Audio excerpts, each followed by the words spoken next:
Good morning, everybody. Apologies for the late start, traffic issues, etc., as I'm sure some of us have experienced. Good morning and welcome to East Devon District Council's Licensing and Enforcement Committee meeting on the 19th of November 2025. I am the Chair, Councillor Joe Wibley. We have probably had the fire alarm test now. Yes. Excellent. However, if it sounds again, please leave the building through the nearest fire exit by following the green running man signs above the doors and make your way to the rear of the car park. If anyone needs assistance leaving the building in the event of an emergency evacuation, please let us know and the organiser of the meeting will tell us when it's safe to return. Please make sure all phones are either muted or switched off. I'd also like to welcome members of the public, hi people who aren't here, and anyone watching online. All councillors have been sent an agenda for today's meeting, so we'll first start off with a roll call of members present. When you hear your name, please unmute your microphone and confirm that you are present. Please also state whether you have any declarations of interest in items on the agenda and the nature of that interest. Sarah. Thank you, Chair. Councillor Brian Bailey. No. Councillor Bloxham. Thank you. Councillor Chapman. Present. Thank you. Councillor Davey. Present. Councillor Dumper. Present, thank you. Thank you. Councillor Gazzard. Present. No declarations, thank you. Thank you. Councillor Levine. Present, thank you. Thank you. Councillor McCollum. No.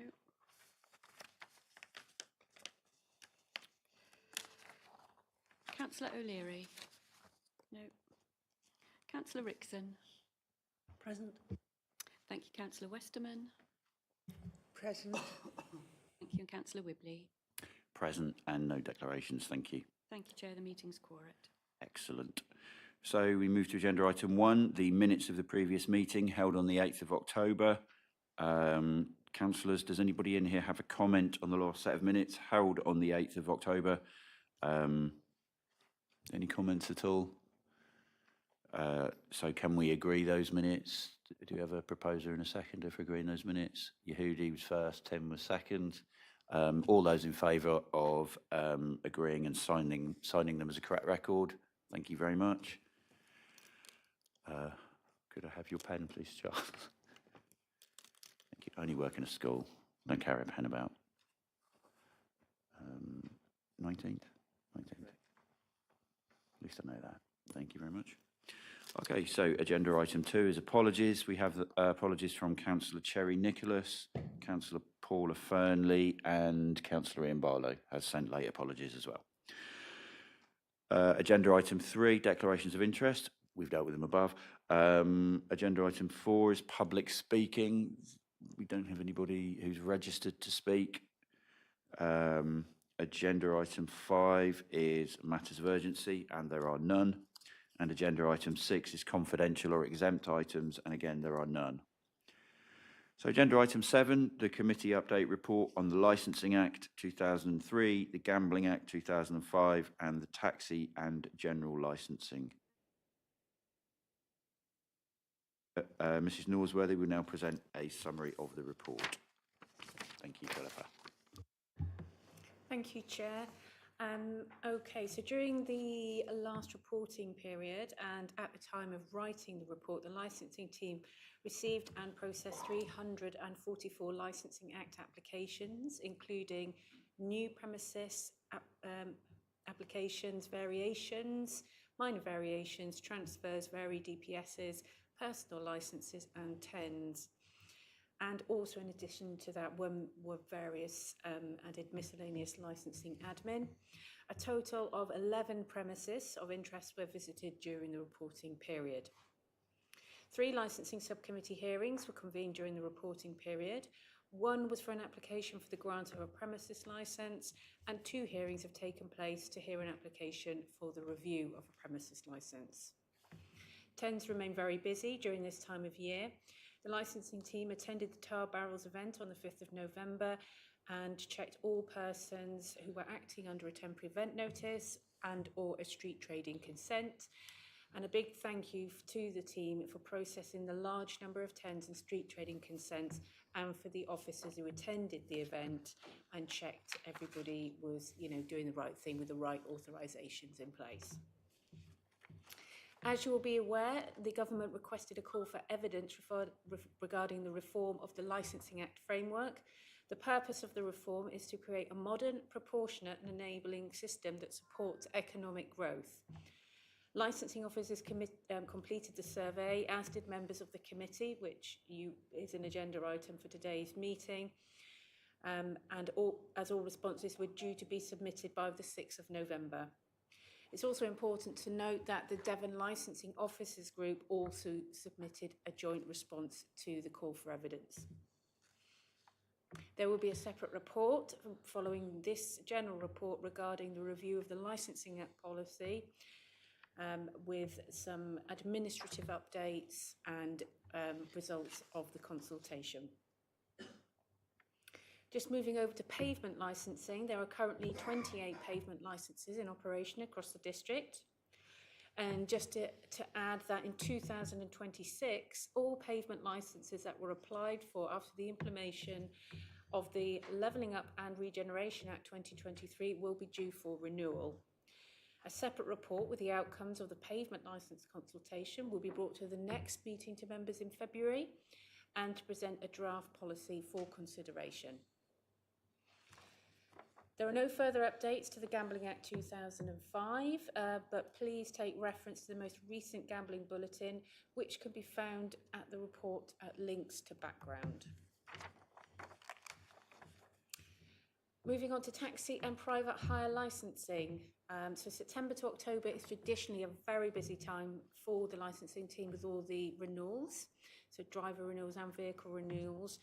And the team processed approximately 60 renewal applications within the month of October, and worked very hard to ensure all renewals were issued no later than the 31st of October, as traditionally all licenses, taxi and private hires, were issued on the 1st of November. This practice no longer takes place, but we still have a large number of drivers and vehicles that have their renewal date at this time.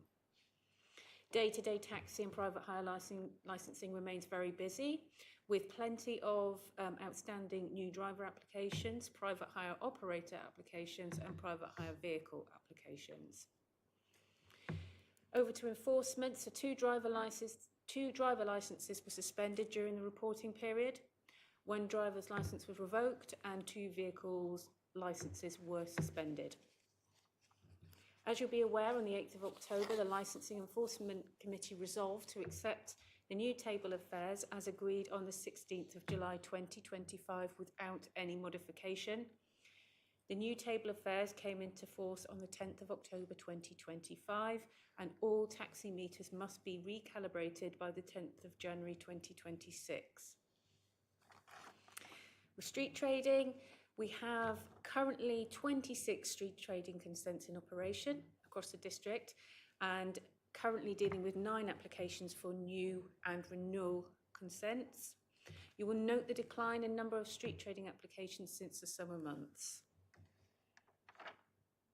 A separate report has been submitted part of this hearing today, this meeting, with a draft version of the recent administrative review of the current street policy for members to consider, and to ask members' permission to move to a public consultation with regard to this policy.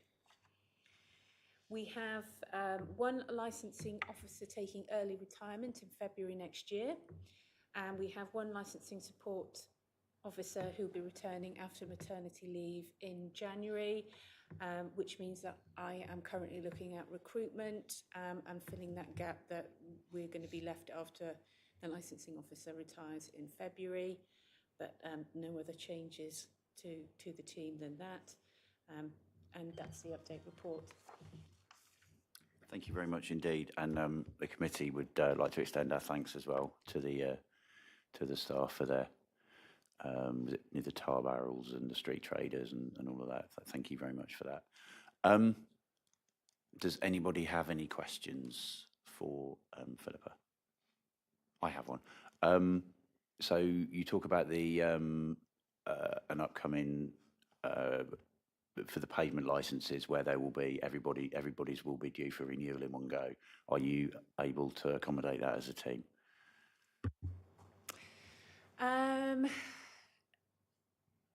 Not sure at the moment.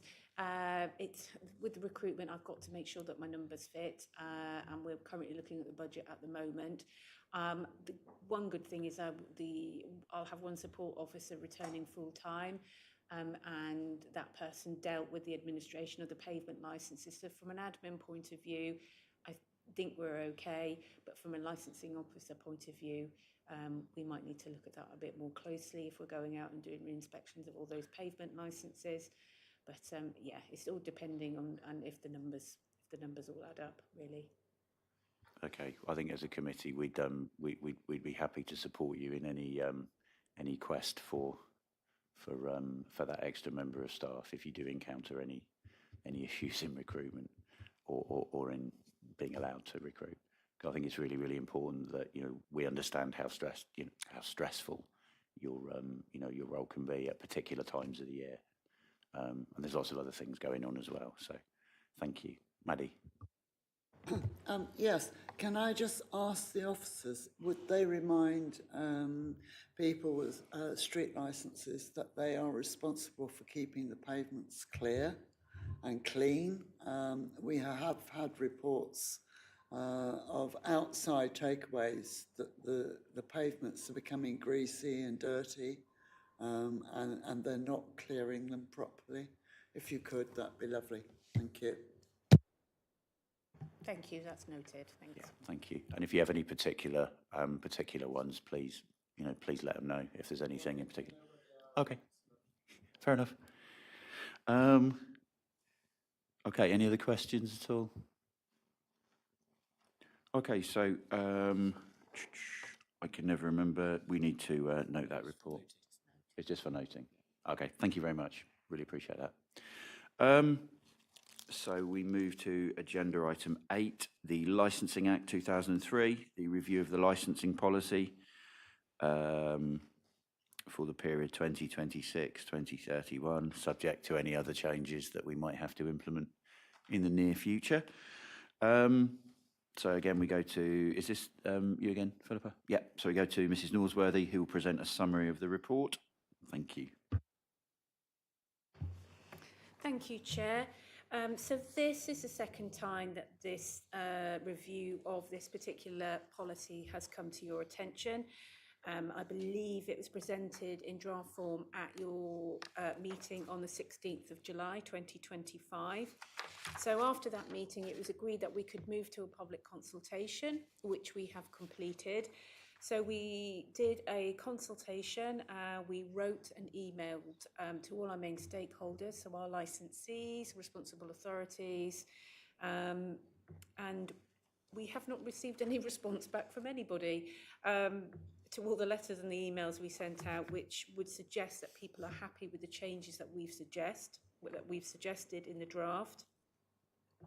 So just to go through a little bit of background, this is a statutory policy. The Licensing Act 2003 requires that the licensing authority review their Licensing Act 2003 statement of licensing policy every 5 years. The current policy is due to expire on the 7th of January 2026, and therefore the licensing authority must have reviewed and published a revised policy by the 6th of January 2026.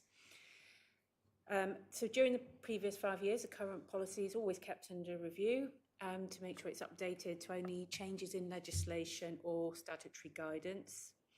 So we've had no legislative changes to the Licensing Act 2003 during the previous 5 years, and taking into consideration impending local government reorganisation, a summary administrative review of this policy has been conducted. So what we've done, what has changed, the summary administrative review has updated the draft policy to reflect the most up-to-date statutory Licensing Act 2003 Section 182 guidance, updated references to the East Devon District Council's Public Health and Strategic Plan 2024 to 2027, and the Council Plan for 2024 to 2028, and the Surveillance Camera Code of Conduct Guidance 2021, and and we have taken into account East Devon District Council's current demographic information. There are also some minor miscellaneous changes to amend wording within the policy, and you'll be aware of that. It was at Appendix 8A, of the report pack, and all changes or amendments were in red. And we also would like to add classification of films to the delegation of functions, because that's something we do. We provide that service where we classify films. And then we've just asked for Appendix B of the draft policy, which refers to film classification procedures, the proposal of setting an appropriate fee to provide this licensable service. We do not currently charge a fee for this service, and this type of service can take up quite a bit of officer time when we're sitting through watching films and giving them the right classification. So what we are asking the committee to do today, we would like the committee to adopt the policy before the 6th of January, and we would like to present that to full council on the 10th of January so that we can have the policy in place by the 6th of January 2026. I would just like to point out, as we've briefly touched on in the general report at 1.7, the government called the evidence regarding the reform of the licensing framework. We are anticipating a change to statutory guidance or legislation. If any guidance or legislative changes are made to the Licensing Act 2003, we will review the policy again out of the statutory cycle. So if we get anything in the next year or year after, we will look at the policy again and make any necessary amendments if we need to. But this review is to keep us in line with the statutory cycle. Thank you.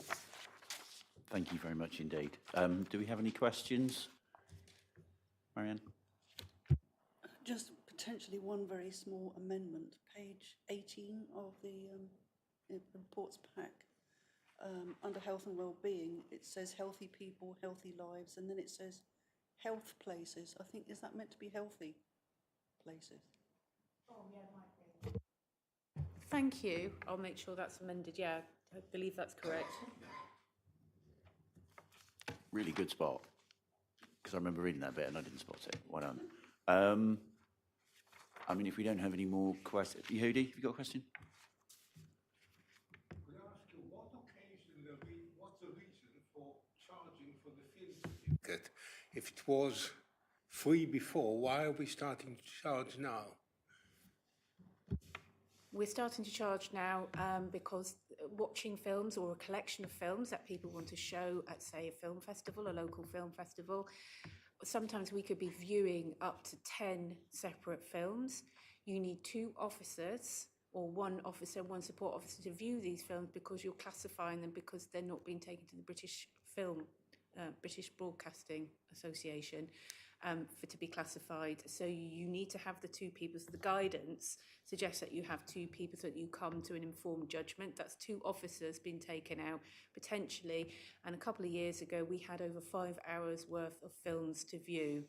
So we believe this is fair, and actually it's consistent across the rest of the local authorities to make a charge for this service. Okay, good question. Okay, so bearing that in mind, are we happy to vote to take this, again, to take this forward to full council? Do we have a proposer and a seconder? Steve Gazzard, you happy to propose? I think Maddie might just have been second then. I don't know what's wrong, Maddie. So we have a proposer and a seconder for, for accepting this and sending it to full council. All those in favour? Thank you very much. That's unanimous. Thank you again, Philippa. So we now move to agenda item 9, the review of the street trading policy, which is pages 93 to 128 in your report pack. The licensing officer, Mr. Staples, will now present a summary of the report for this. Thank you, Lee. Cheers. Thank you, Chair. Yes, so today we're looking at a draft street trading policy, incorporating a number of amendments You have a copy of the proposed policy Appendix A with the changes that we're suggesting marked in red text. To give you some background, East Devon have had a street trading consent policy since 2017.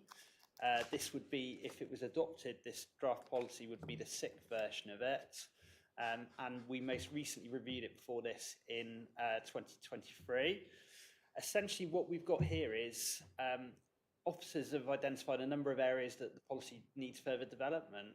So as we've gone along, the more of these street trading consents that we've issued, little issues with the policy have cropped up.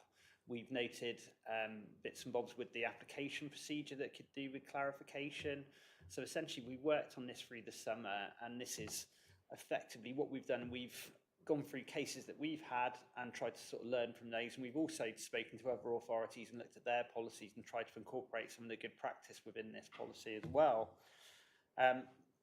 So one thing I would want to clarify here is, previously when we've looked at this policy, essentially what you've got is a policy that you're putting forward, but also we've used that procedure to look at the designation of streets.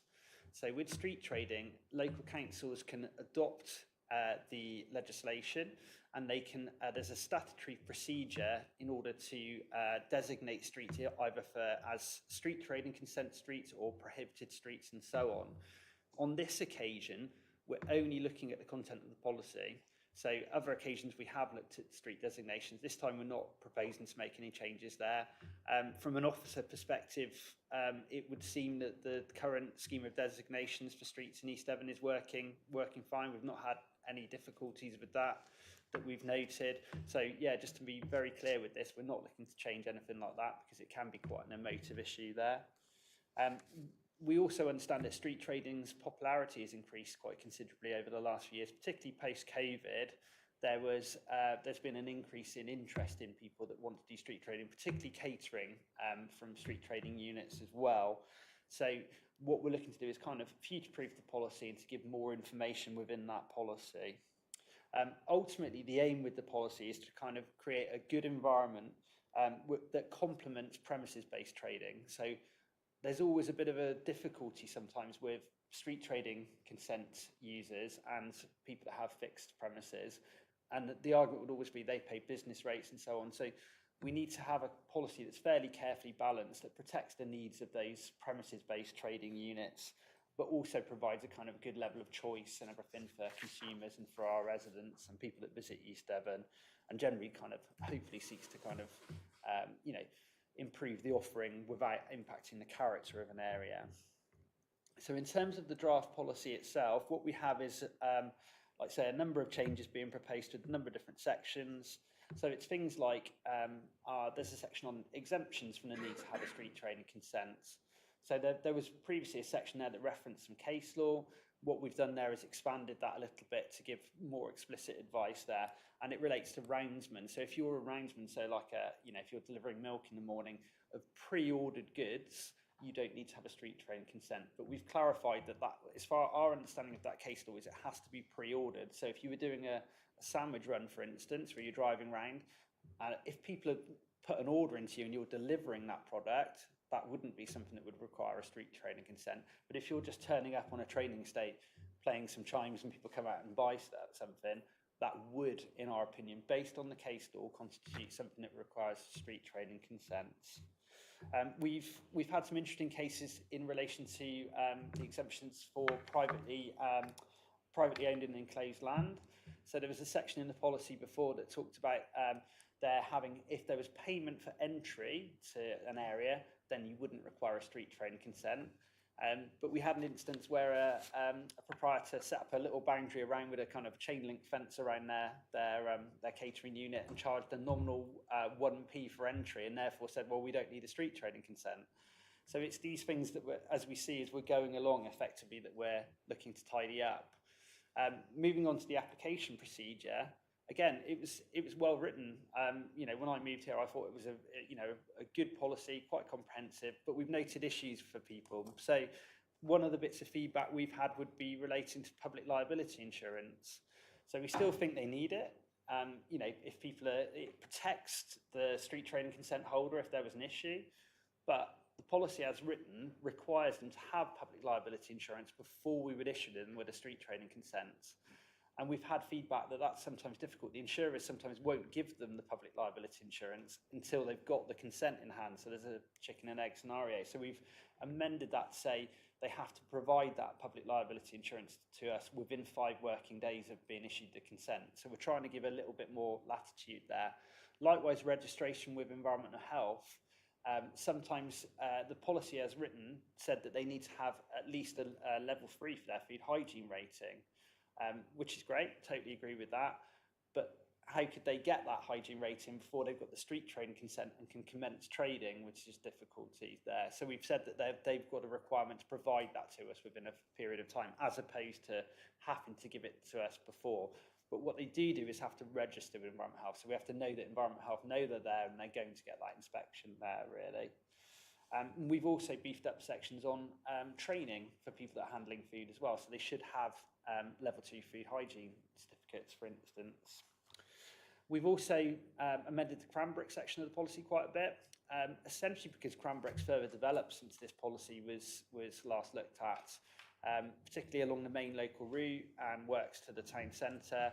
The street network in Cranbrook doesn't particularly lend itself to suitable locations for street trading, in effect. So we've amended that quite considerably and clarified that, we hope, as well. And we've looked at the standard conditions, and to pick up on one of the points that the councillor raised earlier on, we've put greater emphasis on making sure that they clean up after themselves, that they remove their rubbish at the end of the day, and so on like that, within those conditions. And we've tidied up things like if they were to be arrested or charged for any offences, we've made that in line with all our other policies where there's a notification requirement within 48 hours to ourselves and things like that. So it's a general kind of refresh of the policy, I would say, like that.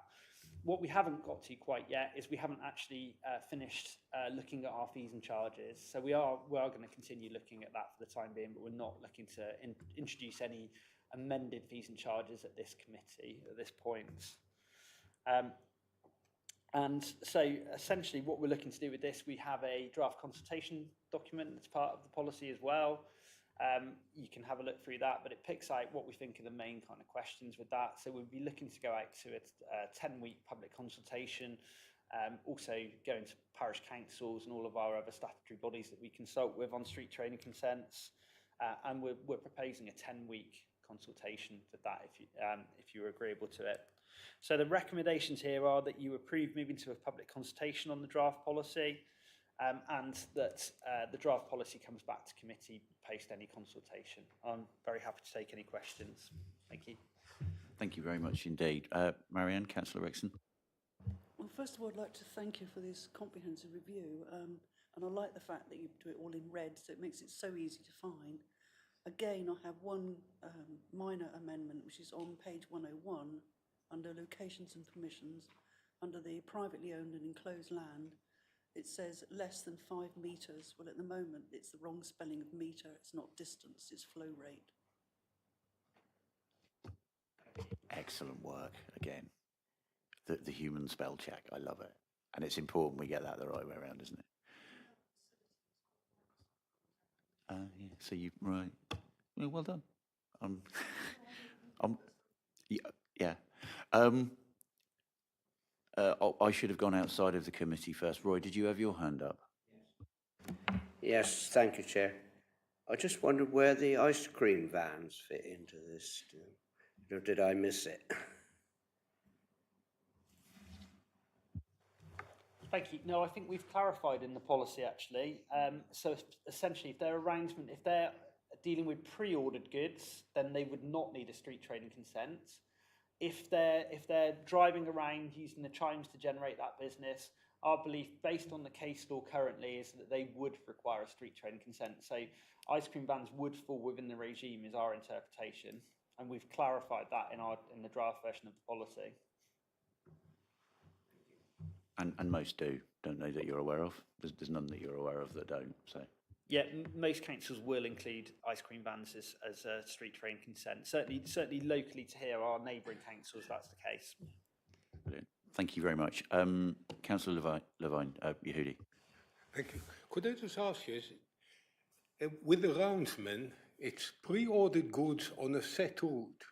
So how do we classify supermarket home deliveries? That would still fall within pre-ordered, so they're not driving around speculatively. You've positively made that order and paid for those goods, and effectively what they're doing is delivering at that instance. And the same would be, say, somebody that's doing a milk round. They know how many pints of milk that you want to have that morning. They have their lists and everything else like that. And all they're doing is delivering that. Essentially, it's not a street trading aspect because the order and payment are separate to that exchange in that instance. Thank you very much. I think it was you, Kim, and then Ollie. So, Councillor Bloxham. Thank you.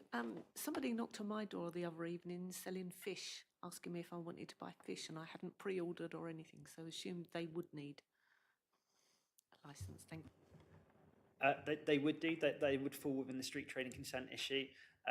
With my previous experience as environment health officer, I'd say don't buy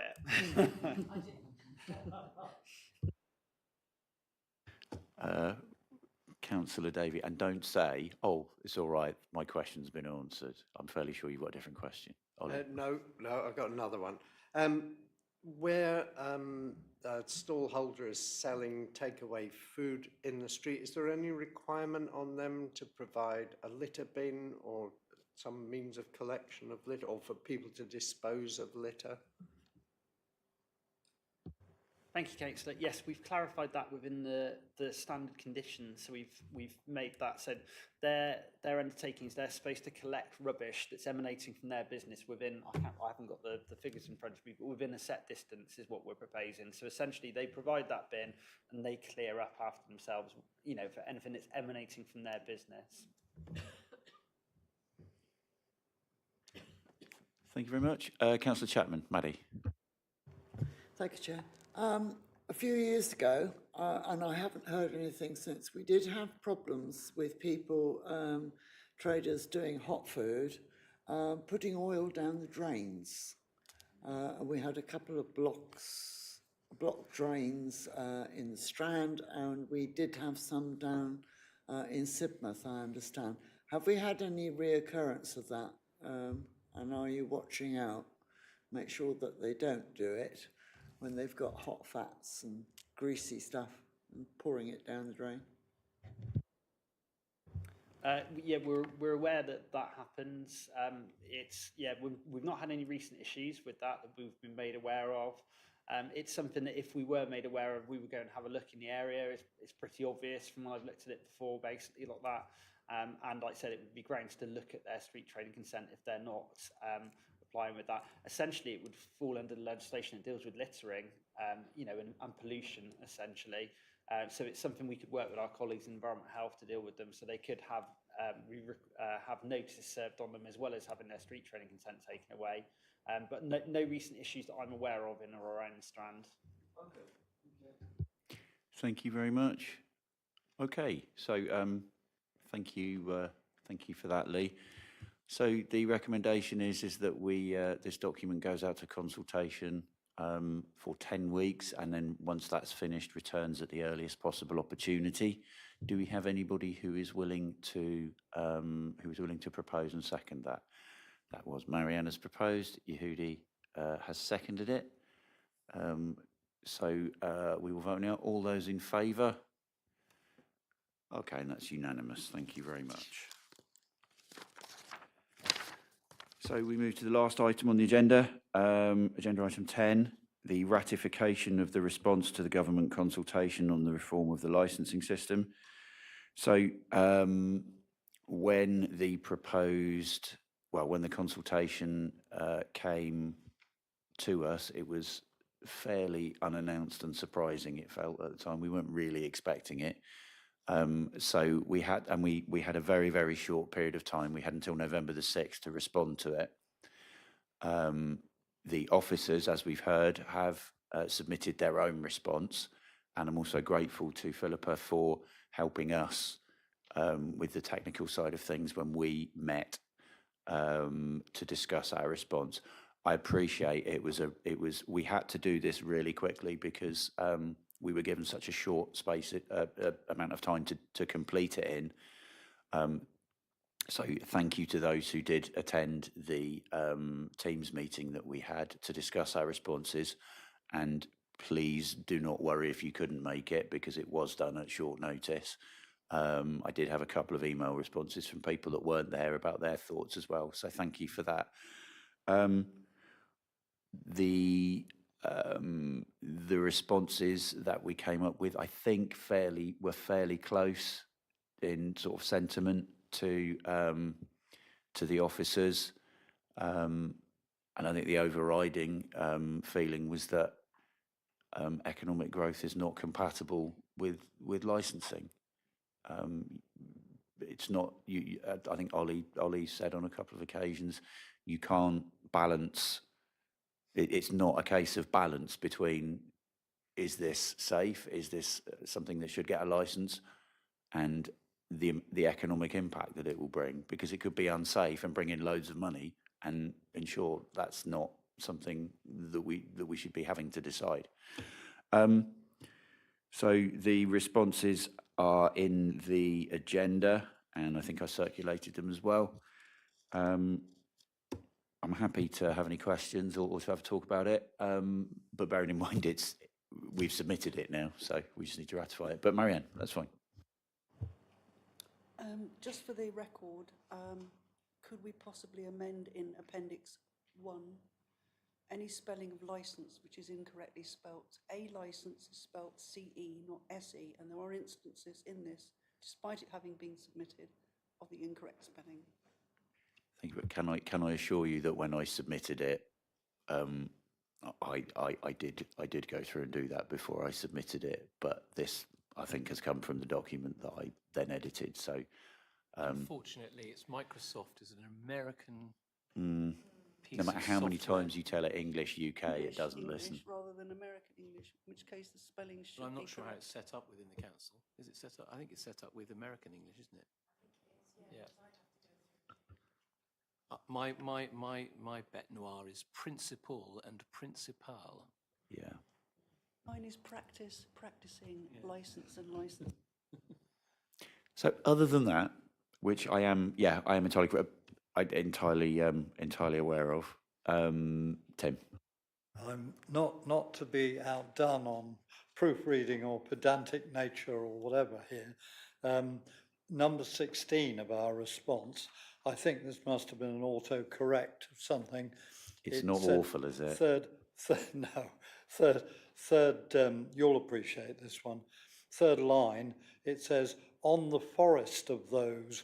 I think it meant on the first of those. Can I be brutally honest? I think that's because I've had to type the word forest into my devices so often, because having doing work in a There we forest are. school. That- So it's probably thought that's what he wants to say. Yeah. Okay. There we are. Bad proofreading.